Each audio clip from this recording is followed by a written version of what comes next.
Well, good morning and welcome to the 1 year, my hair's all messed up, the 1 year anniversary of Frankly Speaking here on WYDC TV Big Fox. All week we are going to be celebrating 1 year on the air. It went quick, and I thank you all for joining us through that time. I really appreciate it. We've had a lot of great guests this year. Today, we're going to be talking with Congressman Tom Reed, former Congressman Tom Reed. He'll be joining us here in just a little bit over Zoom. Look forward to picking his brain on the State of the Union and some of the other topics that we'll be discussing. I received this comment early this morning, and thank you to everybody reaching out. I think it's a pretty bold, fair overview of the Biden regime. This is in reference to Katie Britt's State of the Union rebuttal. And after all the crazy attacks and lies said about the Republicans, it's pale in comparison. Their dismay over her speech highlights the current administration's double standard. Yes, the long knives came out for Katie Britt over the weekend, but not for Mitt Romney. This is kind of interesting. I think this is actually probably not so much a blessing, but as a curse. Romney defended Katie Britt, even suggesting she'd make a great VP. The media overreaction to her, not his, meaning Biden's speech, tells us who liberals most fear as VP nominee. It's a good way. The delivery was over the top, out of character. Biden's, of course. Katie Britt's, too. The media overreaction to hers, not his, tells us who liberals most fear as VP nominee. Now, there has been some talk of Katie Britt perhaps being on the short list of VPs. But boy, Dino Badala came out. Katie Britt's outrageous statements about migrants. At least one person truly loved Britt's speech. Former President Donald Trump praised Britt for delivering what he called a great speech that was compassionate and caring. His accolades could not come as a surprise. After all, Britt took a page from his playbook by baselessly ratcheting up fears about an influx of migrants to scare voters into supporting the GOP. Okay. But actually, I even saw some conservative outlets turning on her. I thought she did a good job. I understand a little bit of her, some of the criticism, I suppose, of her speech was a little bit, maybe over the top is the right word, but Britt's speech has been highly criticized for its content, delivery, and even its setting, and a response far greater than previously maligned presidential responses from Marco Rubio and Bobby Jindal. Katz claims Britt is described, we don't want to go through all that, but so a lot of controversy about Katie Britt's speech. What do you think? Breitbart, which is a conservative outlet, said Katie Britt's screw up of human trafficking details becomes embarrassment for the GOP. So you can weigh in. I know I'm excited. It's the 1 year anniversary. Oh, I forgot.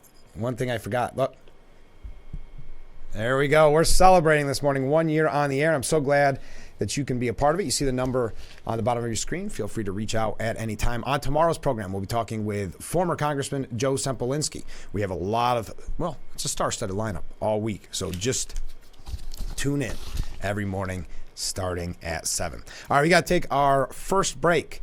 Then we're going to cover a couple quick things that we're going to rush through a lot because we've got to spend some time with Tom Reed here in just a moment.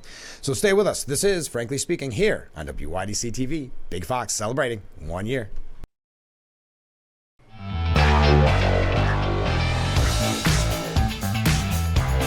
Celebrating 1 year as we broadcast live from the Hesselson studio here on Market Street in Corning. Thank you so much for joining us on this beautiful Monday morning. So Joe Biden, it is interesting to Mitt Romney's point, and you know I'm not the biggest Mitt Romney fan, but it's interesting that they are calling out Katie Britt in the media so much more. I mean, really, if you think about Biden's State of the Union, it's been called great, probably the greatest speech he's ever given. He's got energy, he's got drive, and so they need to attack Katie Britt for her delivery.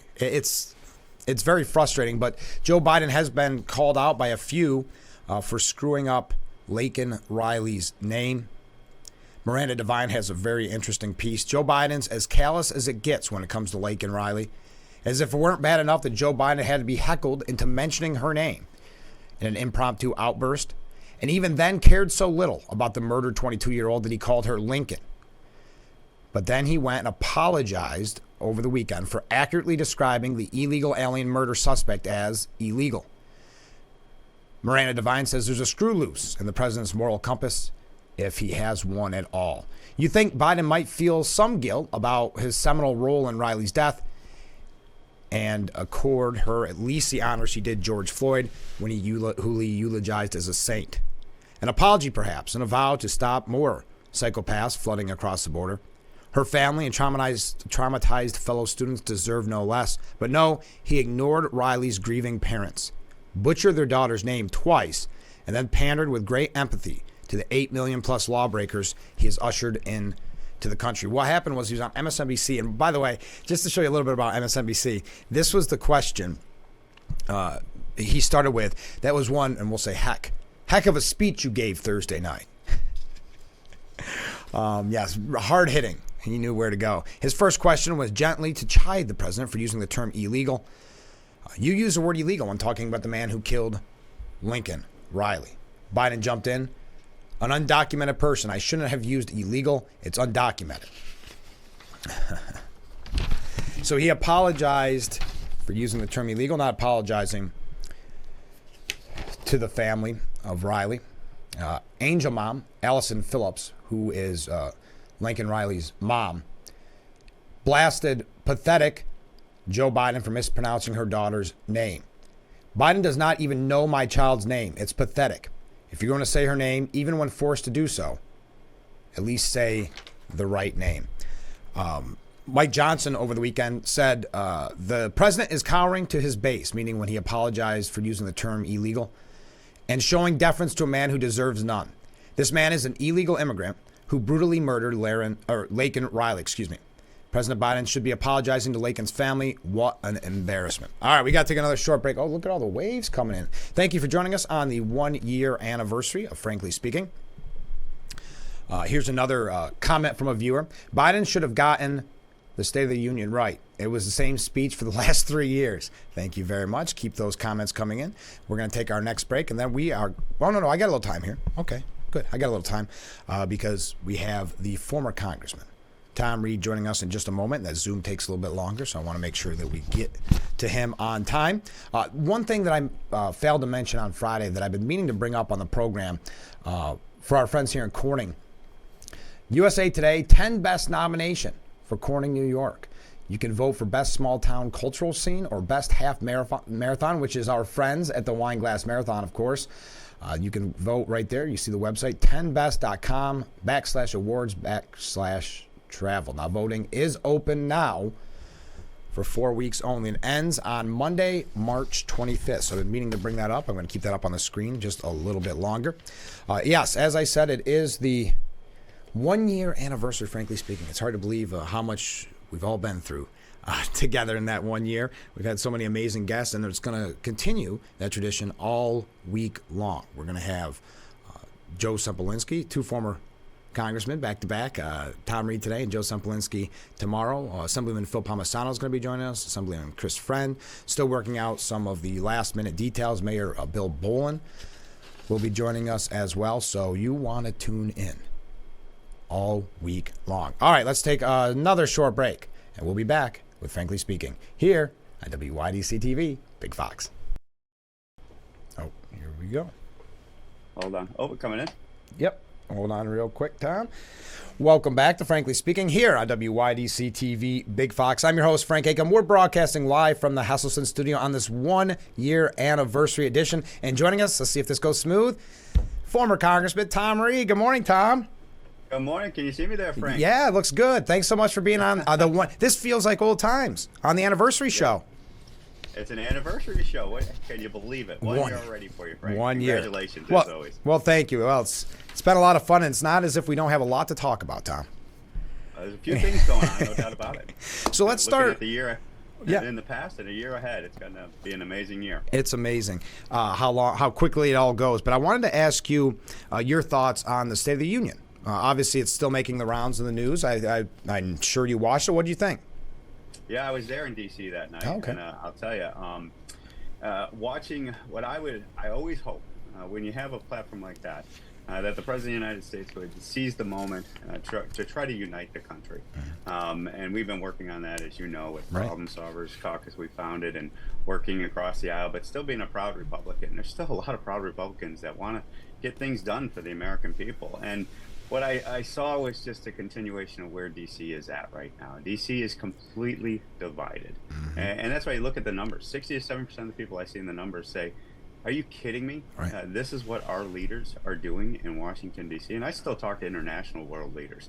And I got to tell you, it sends a very chilling message, not only to our allies, but it also, hearing how you get reports from those individuals that are our friends, that are enemies, these moments, and they're looking for this division to seize upon to advance their agenda. And I'm really focusing on that relationship between China, Iran, and Russia.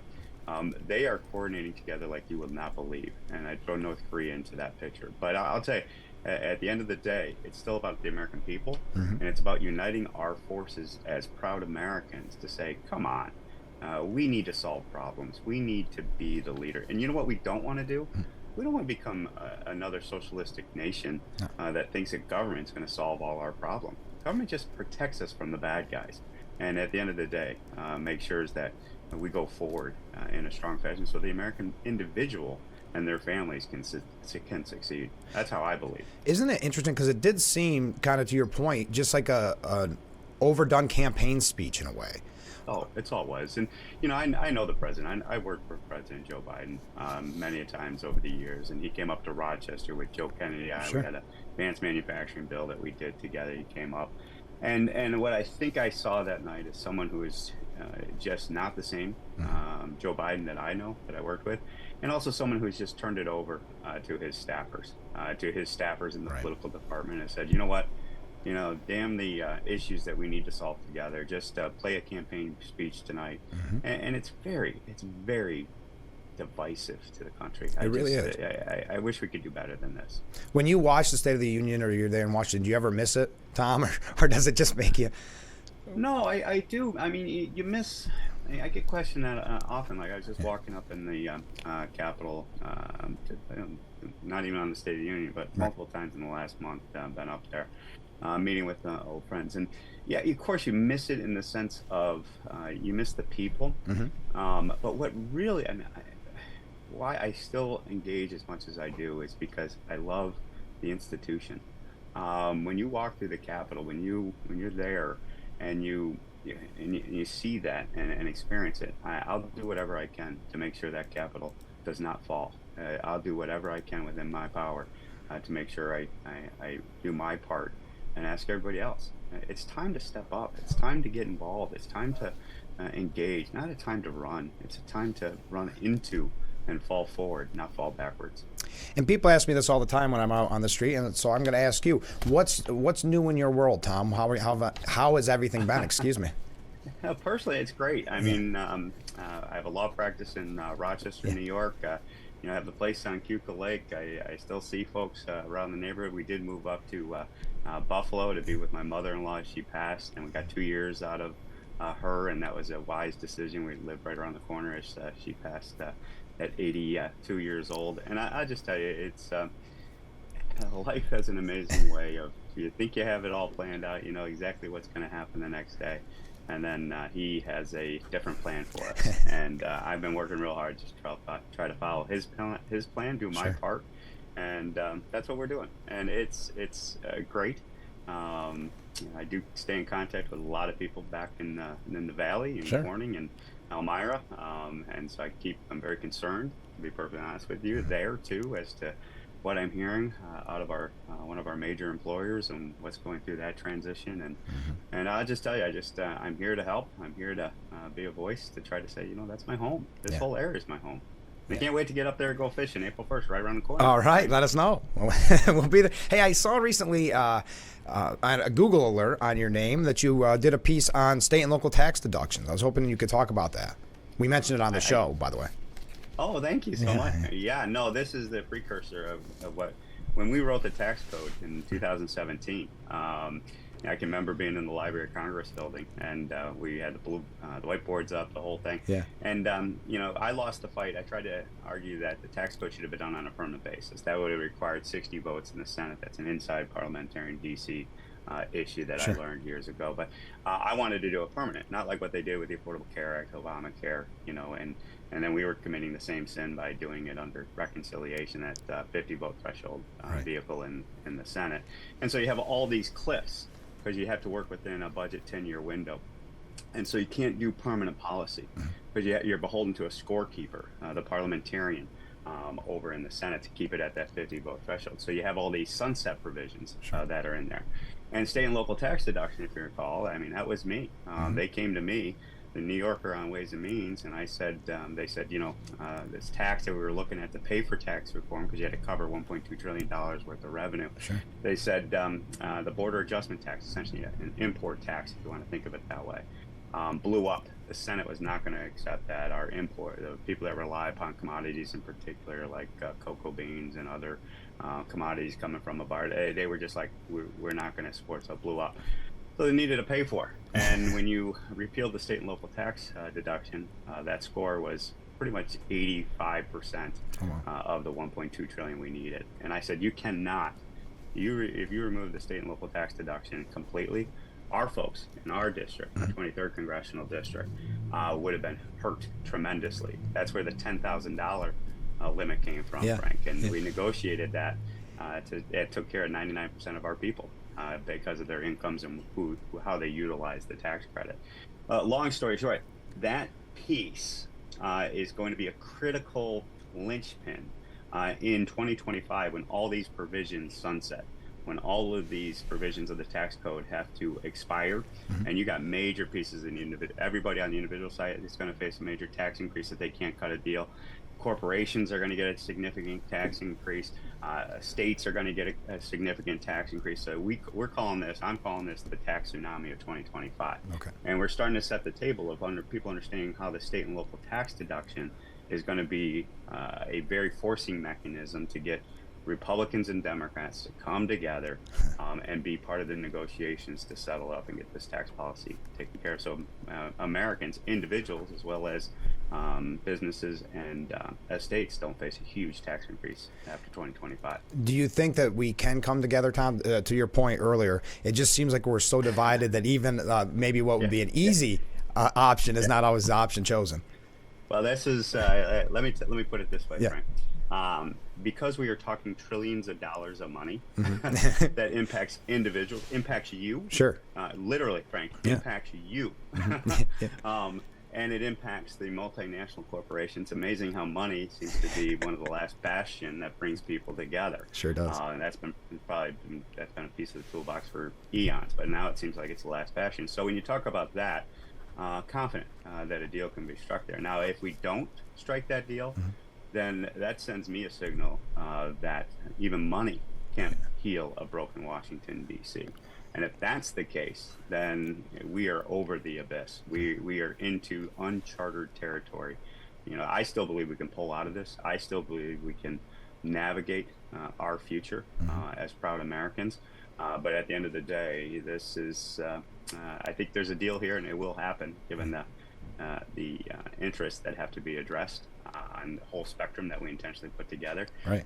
But let's see. But that's why I'm trying to get ahead of it right now to start laying the groundwork to say, hey guys, if you need answers, if you kind of want to see where this fog is going to settle up, I've been there, and let's see if we can navigate through it together.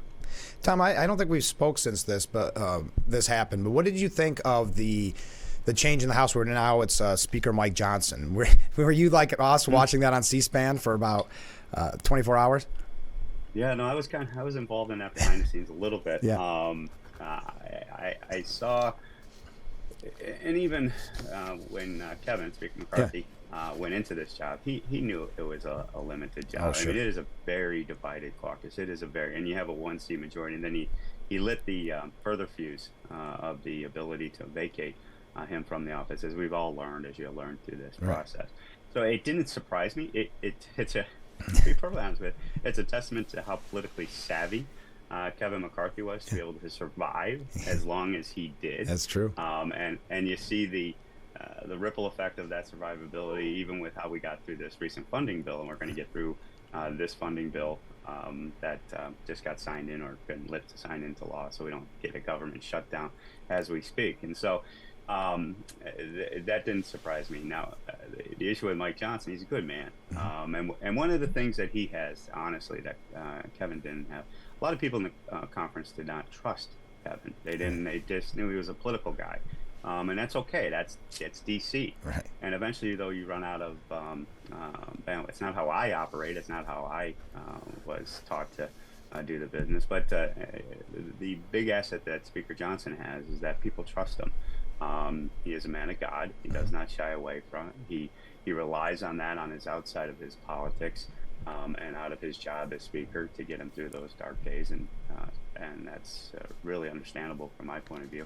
And he conducts himself with that type of integrity. Now, that being said, it is a very complicated job. Yes. You are dealing with some very egotistical, divisive people.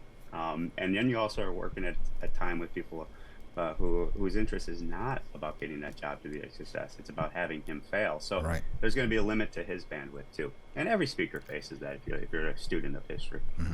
Have you been surprised actually that he lasted this long because we're so divided? I have, because as you saw as they went through the process, not surprised, I shouldn't say that. I was not surprised he lasted this long, because as we went through the process of the traditional change in power in the Speaker's office, they kind of vetted each one of those individuals.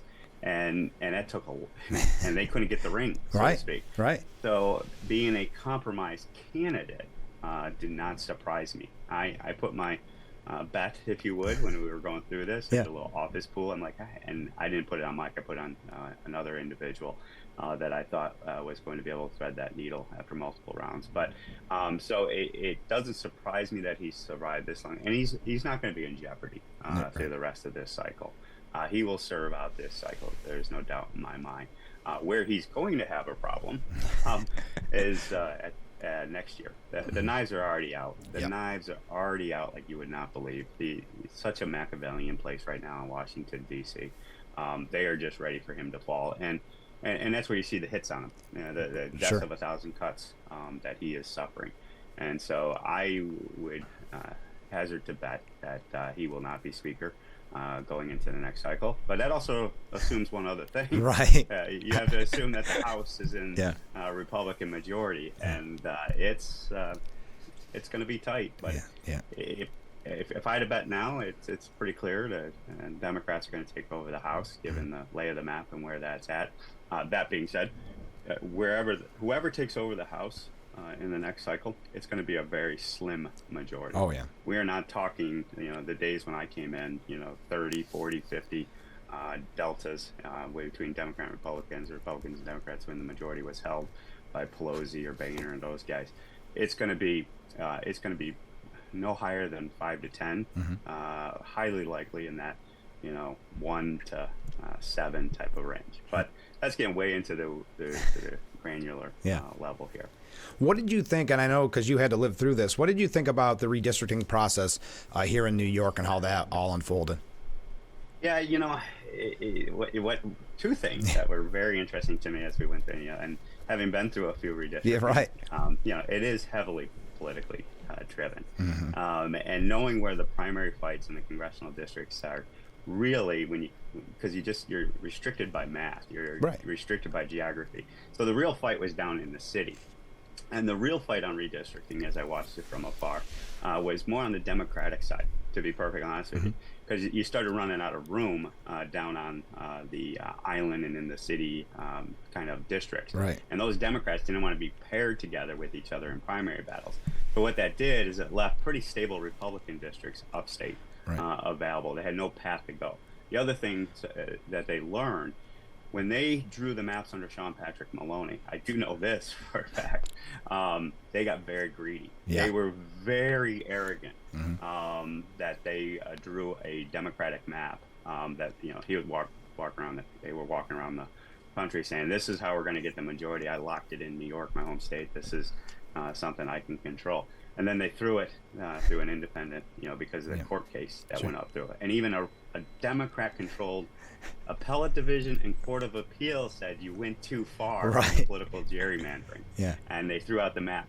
And Eric Holder's the guy behind all of this map making stuff across the country. As you see, that districts are challenged even in off years. They're never stable for 10 years anymore. Right. If there's a political opportunity, they pursue it and they get it into the courts and they redraw the maps every 2 years as opposed to once every 10. And so, so where that ended up is they learned the lesson: don't get greedy. Right. So they came up with a map that is pretty reasonable. Gives them a pretty good chance to pick up a couple seats in New York, but they got to work for it, and they won't be cooked in the thing. And they also took care of their Democratic political itch of not putting these incumbent Democrats in a primary situation. Well, and they kept saying that the old maps were competitive and they didn't want them. I thought, isn't that the goal? Shouldn't it be competitive? You would think. Frank, you and I are both born New Yorkers, man. That's the way it's supposed to be. I know. I am so naive. I mean, it's so naive when I went to Washington, D.C. and learned a lot over the years. And that's why I always told my colleagues, I go, come on, guys. I mean, you're here to represent the people. Just make it fair. Right. Just make it fair. That's all. And we'll fight. Let our ideas win the day. Let our work ethic win the day. Let our integrity win the day. And how you treat people. But that's not Washington, D.C. No, and it's just frustrating as Republicans when we see, well, it's bad, but it's not as bad as we expected. Like, that's the bar that we've set now. Well, it's okay. Yeah. But anyway, so Tom, I wanted to ask you before we go, we got a little time left here, but about Israel. I know that the president's putting a red line there in Israel, and that we saw it in the State of the Union where he seems to be wavering from his original full-throated support for Israel. I just wanted to get your take on it. Yeah, this is the politics of division, in my opinion, on the Democratic side. Right. They have this very interests that I've never seen before, where they're speaking, and you see people in the squad, the Democratic squad, elected officials, that are taking very hard lines against Israel, our key ally in the region, and more embracing the extreme Muslim type of factions of Muslim. Remember, this is not all Muslims that I'm talking about. Of course. Most Muslims are peace-loving individuals. They want to live in a secure country, just as when I was in Jerusalem talking to the shopkeepers one-on-one without coaching or anything of that nature. That's not what we're talking about. But this Hamas situation is something where, and again, it goes to our lack of standing as the world leader. You got China, Russia, and Iran coordinating with each other every day. And that Hamas and Hezbollah and how they interact with each other. Hamas is kind of more of the aggressive, if you want to think about it this way. Some people maybe don't pay a lot of attention to it. That is a Sunni bloc of the extreme faction of Muslim, and Hezbollah is the Shiite. And what they tend to do is use Hamas because they're willing to do some things that others would not do. Right. Let's put it that way. And there was a stabilization that was occurring between our Arab allies, be it Saudi Arabia and Israel, and you saw that with the Abraham Accords previously, where Jerusalem was recognized as the national capital of Jerusalem as an example of that negotiation. And so China, Russia, and Iran coordinated together to say, hey, we can't have that happen. So Hamas took the strike, took the opportunity to destabilize those talks, and now we're in a situation where it's a powder keg. Right. It literally could go off any minute now. And what I'm very concerned about is if you have a president like President Biden right now, who demonstrates through the State of the Union being controlled by the political operatives when he gives a message like that. There are people analyzing that going, here you go. We got him right where we want. He's going to respond to the political itch of that extreme faction of the Democratic Party that's supporting Hamas. And so you see a situation that could be very troublesome, that people take advantage of intentionally, but more realistically, Frank, and this is the real danger, they miscalculate. They don't have real-time data like they used to. They don't have relationships. And if you think the geopolitical order is realigning, and you can very easily miscalculate on what you're doing. One of the non-for-profits that I'm involved with, we're having an Iranian expert of the Middle East come to our group, the Committee of the American Majority. That myself, Max Rose, bipartisan group, Larry Hogan is one of our honorary chairs. On the 18th, we're having a Zoom meeting where we're going to talk about this issue in particular, like the politics of the Middle East, and from an American's perspective, Max and I's.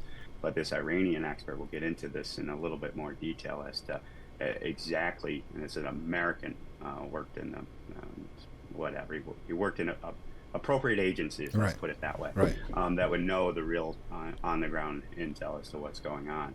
And that's the concern he relays to me, and I've heard it from many others, that the biggest concern is miscalculation that could occur in this region, as well as the aggressiveness that these guys are committed to. I know. And it's interesting, too, because you mentioned that faction of the Democrat Party. It's going to be interesting that the convention's in Chicago again, and that makes you think of the protests. You know there's going to be a lot of protests at this Democratic convention, if nothing changes in the Middle East. No, absolutely going to be protests, and there's going to be protests at the Republican convention. And I will tell you, I mean, it's the, and I just walked through one the other day on the State of the Union. Yeah, I mean, I heard that. Bombastic. Yeah, it was bombastic. I'm used to them. Remember our town hall? Yes. I'm used to them, and I still treat everybody the same. Walk right up and, hey, how you doing? Thanks for coming out. That type of thing. But it's going to a level. And that's why January 6th continues to resonate. A little trauma there from living that. Sure. We can't have that in America. We can't have people taken to the streets like this and trying to settle their differences with intimidation, force, and violence. No. I mean, we've done it before in America's history. We should know better, especially the older generation as well as the younger generation. All you had to do is read history. Right. And it gives you a lot of insight as to the survivability of America. And that's what gives me hope, is that we faced these times. My God, we had a civil war. I know. Where so many Americans lost their own lives in that fight. It can happen. That's what the lesson of history teaches me. It can happen, but that's why good people like yourself, Frank, and I'll try to do my part to try to steer us through these dark clouds. But it is very troublesome, and it keeps me up at night. I've lost more hair since last time. I wasn't going to say anything. I'm noticing you're losing some too. A little bit. It's definitely going gray too. So before we go, Tom, what do you have in the works? What should we be aware of? It's okay. One of the Committee of American Majority keep an eye on in regards to if anybody's interested. It's a non-for-profit situation where we're just trying to help problem-solving caucus type members and governance. So if you're interested in that, reach out to us. And then, but also, I'm in DC Tuesday to Thursday at Prime Policy Group, where I do my traditional government lobbying efforts, right 2 blocks from the White House on K Street there. But then also I have the law firm in Rochester. So we're representing entities. We do a lot of litigation work in regards to defense work that my partner, Joe Rizzo, your former boss, he manages that firm. We do some municipal work, so we're representing counties and villages and cities in that practice. So we're plugged into the local community in the old district in a way that keeps me informed as to what's going on there. Sure. And see where I can do help there as I work on the national level with Prime Policy Group at K Street. So you're staying busy is what you're saying. Yeah, we are definitely staying busy. There's no doubt about it. But I'm 52 years old, and as I told Jean, my wife, that I got a good 25 years left in me. You got to get out there and earn it. Got to get out there and work for it. And you know my DNA, Frank. You and I know your DNA. Yeah. It never stops. It never stops, and you never stop till the final whistle goes off, in my opinion. Have a little fun along the way. There's no of course. About that. But that's why I still go for my hunting and fishing trips on a regular basis. That's why we got to get together. Yeah, absolutely. Tom, thanks so much for being on the 1-year anniversary. I know we're going to talk again soon. I look forward to it. And again, I end where I started. Congratulations, Frank. You've always demonstrated to me a great skill set in this area of communications and PR and whatever you want to call what you do in reporting news the right way. And we appreciate that. Well, thanks, Tom. Keep it up, and more success is going to come your way. Well, great. Well, thanks, Tom. We'll talk soon. We got to take a short break. Stay with us. We'll be right back with Frankly Speaking after this.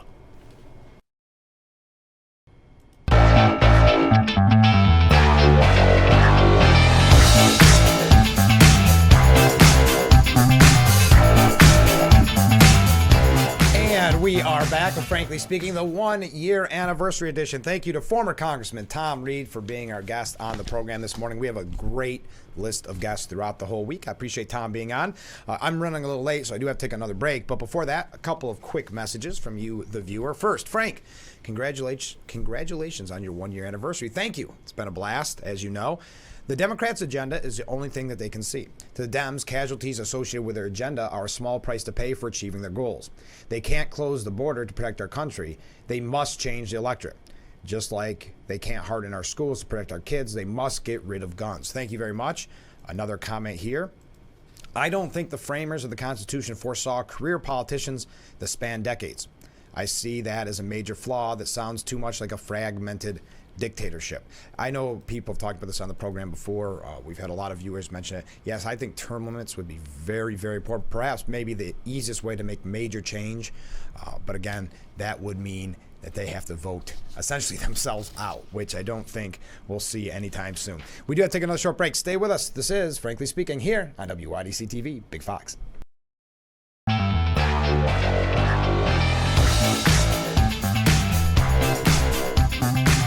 And we are back with the 1-year anniversary edition of Frankly Speaking. Thanks again to former Congressman Tom Reed for being our guest. I want to mention this story quick, and yes, as you can imagine, I do have to take another short break because I ran really long with the former congressman. But Claudia Tenney is advocating for the Laken-Riley Act. I know we were talking about that earlier in the program. Representative Claudia Tenney was in Rochester on Saturday, rallying support for the Laken-Riley Act. The legislation, passed by the House of Representatives on Thursday, would require local law enforcement to notify ICE of arrests or convictions of people who are not citizens. The bill received overwhelming Republican support, but also received, which is kind of rare, 37 votes from House Democrats. This is Claudia Tenney. We are hoping that Senator Gillibrand and Senator Schumer and some Democrats who want to support this and care about public safety. In the latest move by Republican lawmakers to put a spotlight on the situation at the southern border, Tenney says this is a matter that deserves national attention. Will also be a benefit to people. Governor Hochul has indicated on numerous occasions that these people are attacked. These illegal immigrants who attacked the New York PD should be deported. She's talked about how we need to do vetting. We need to get Governor Hochul to sign legislation to advocate for the new Laken bill that's going to be introduced in the state legislature to keep our citizens safe. Let's take another short break. Stay with us. This is Frankly Speaking here on WYDC TV, Big Fox. And we are back broadcasting live from the Hesselson studio on the 1-year anniversary edition of Frankly Speaking. We're going to be celebrating all week. We've received some comments, by the way. Congratulations on your 1-year anniversary. Our area needs many more years of your show. Well, thank you. I hope to provide them many more years. Happy anniversary, Frank. So glad you are here. Well, I'm glad to be here as well. So thank you for the nice comments. I want to thank former Congressman Tom Reed. On tomorrow's program, we're going to talk to former Congressman Joe Sempolinski. We also have Assemblyman Phil Palmisano. Corning Mayor Bill Boland's going to be joining us. Assemblyman Chris Friend. Still working on a few others as well, setting them in stone. So you do not want to miss this special week of Frankly Speaking. Hey, did you see Cuomo? I know we talk about Cuomo quite a bit lately. With some type of, I don't know, delusion of grandeur. I don't know what the term would be, but obviously wanted to get back involved in politics. Well, over the weekend on Sunday, he spoke at the Grove Missionary Baptist Church in New York City. He continued to tiptoe back into the public spotlight 2.5 years after resigning because of a sexual harassment scandal. He told congregants at the church, it is wrong for New York City to have to shoulder the whole flood of migrants into the state because Albany politicians, quote, don't want the problem in the rest of New York. New York State says the migrants can only go to New York City, not the Hudson Valley, not upstate New York, not Long Island, only New York City. Now New York City has over 100,000 migrants who have come to the city. New York City has to provide the housing and education, the medical care. It makes no sense. And then the check comes. You know, when you're in a restaurant and then the check comes and nobody moves, everybody just looks at it. Everybody put their hands in their pocket. Well, Mayor Adams says, federal government, you should pick up the tab. You started this. I left my wallet at home. Cuomo said the added cost of the city to assist migrants, the fact that the Big Apple has the highest taxes in the country, the upcoming new congestion toll to get into Midtown, and continuing local struggles with crime and homelessness has made the situation unsustainable, according to the former, now disgraced Governor Andrew Cuomo. Forget how they got here. They are here. They're in our house. They're human beings. They deserve to be treated with dignity and respect. Well, I don't know. You can speculate as much as you'd like. Why Cuomo? What could he run for? Governor again, maybe? Here's another comment from a viewer before we take a break. Happy anniversary, Frank. It's a pleasure to have a talk show host who isn't a leftist. Thank you very much for that message. We got to take another short break. Stay with us. This is Frankly Speaking on WYDC TV, Big Fox.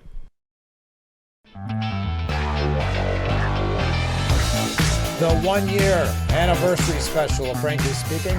Thank you so much for joining us this morning as we broadcast live from the Hesselson's studio. By the way, did you see, and we don't have time to dive into it, did you see that the FDNY, as we were talking about in New York City, FDNY kind of upset because they had a big ceremony and Trump got cheered and Letitia James got booed.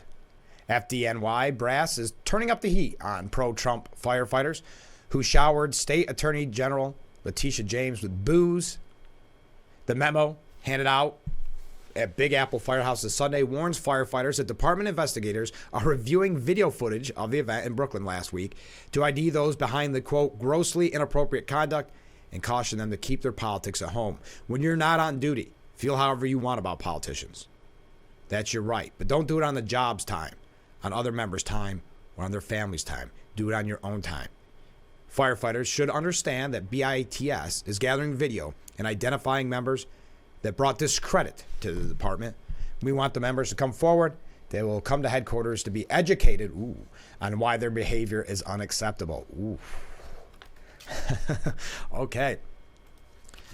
How about this? This is from a viewer. It's easy to form a nation. It's hard to keep it. Who said this? Happy 1 year.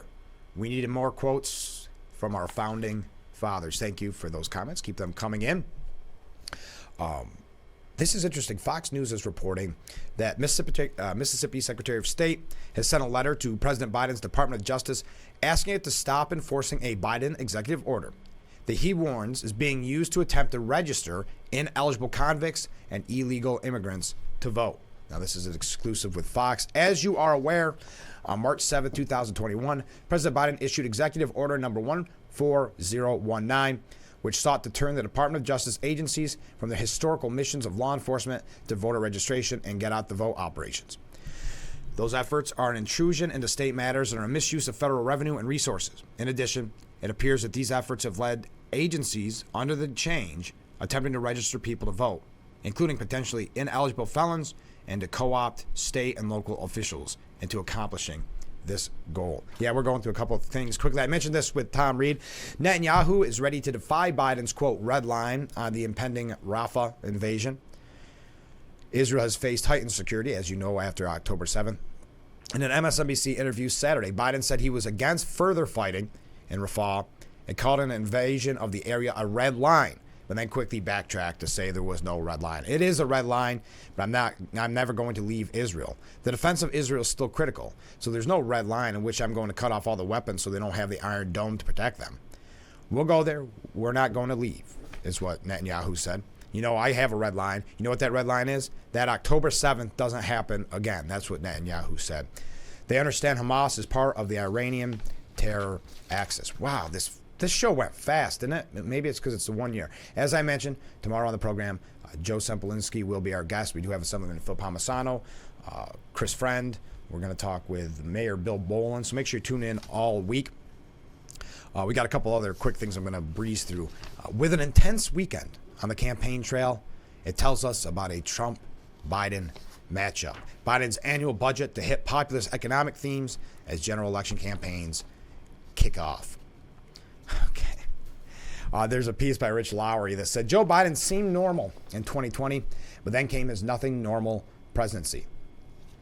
He seemed like a steady hand who had been around for a while, who didn't look or sound like a radical, and who knew how Washington worked. He wasn't the leader of a movement, wasn't charismatic, and wasn't particularly witty or well-spoken. He was, in fact, a completely uninteresting and utterly conventional person. He was the most normal guy in the room.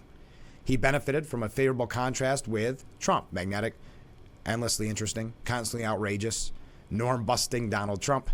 If Democrats hope to rerun the 2020 campaign, they will once again have plenty of material to work with against Trump.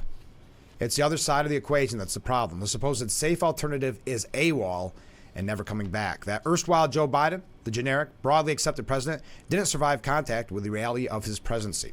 Of course, he destroyed his reputation as a steady hand with his disastrous mishandling of Afghanistan. We are out of time for today's edition of Frankly Speaking. I enjoyed Letitia James getting booed, and tracking them down is another clear sign of massive overreach, and people need to see this dangerous takeover for what it is. Thank you for that comment. We are out of time. Thank you to former Congressman Tom Reed. That was a lot of fun having him on the program. Tomorrow, my other former boss, Joseph Polinsky, will be on the program as well. So thank you for joining us as we celebrate 1 year on the air. We're going to be doing that all week long, and thank you so much for those of you who have joined us for the 1 year. If you're new or if you've been with us for a while, always appreciate it. So make sure you tune in tomorrow morning starting at 7 for Frankly Speaking, only on WYDC TV. Big Fox, have a great day, everyone, and we will talk to you tomorrow morning bright and early.